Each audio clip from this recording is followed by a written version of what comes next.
I bet you $10,000 that you can't guess what's inside this box. Dun, dun, dun, dun, dun, dun, dun, dun.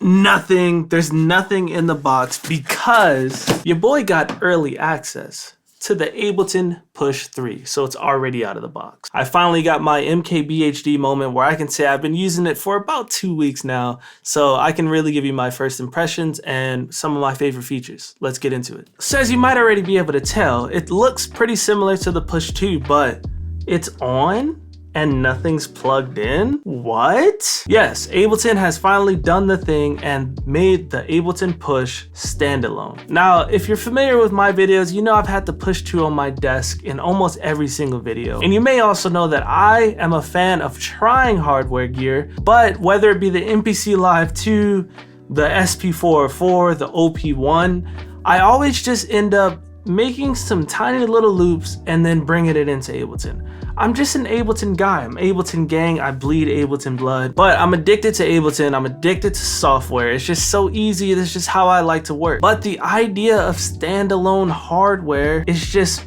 really appealing and really fun to me. So Ableton has answered my prayers, and now the standalone device that I'm using is already Ableton. So let's take a look at it. Again, very familiar look. As you can see, it's got this nice sexy little jog wheel here. It's probably the first thing you'll notice. It's pretty hot. There's a bunch of buttons that just make sense and are important for a standalone device. There's a built-in capture button, which I really like. It's got a built-in battery and a built-in audio interface. So let's look at these ports. You got the power button, headphone jack. You got some inputs for some pedals. You got USB-C to control Ableton on your computer, just like a normal Push. You got the power input, USB-A for MIDI. You can plug in your own MIDI keyboards and stuff like that. You got these other 3.5mm MIDI inputs and outputs. ADAT, which is perfect for me using the RME. If you want to bypass the built-in audio interface and plug right into your interface. And then you got 2 inputs and 2 outputs. So you really don't need a computer at all. You probably just needed to authorize it and to wirelessly transfer any packs you have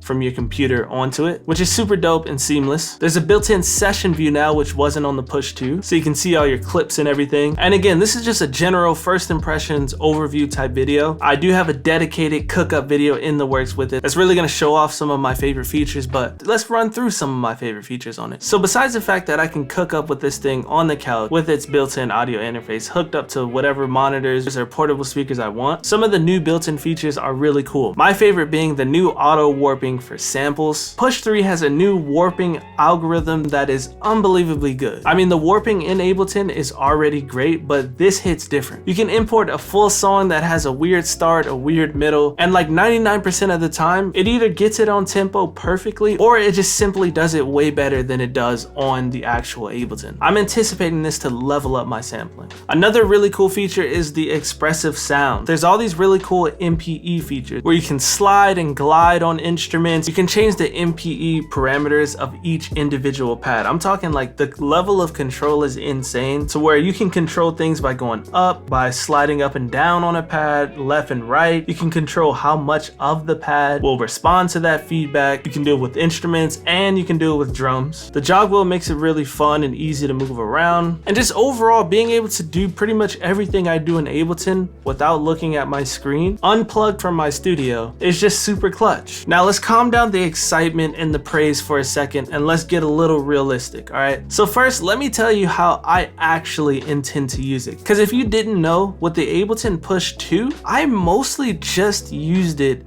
as a MIDI controller. So a lot of the features that are in the Push 3 were already on the Push 2, and I just didn't even know. So me personally, I feel like I'm extra excited to use this because I've been sleeping on a lot of features that were already in the Push 2. Now, my favorite feature of Push in general is the scale feature, where you can pick a scale and play every note in key. As someone who doesn't play keys, that is like my main usage of the Push 2. So something I just recently found out is I can control my synth with the Push while also recording that into the Push. Use the scale feature and all that stuff. Way easier for me to come up with chords and stuff like that. For me, that was some mind-blowing stuff, but it turns out I could have already been doing that with the Push 2 within Ableton. I just didn't know.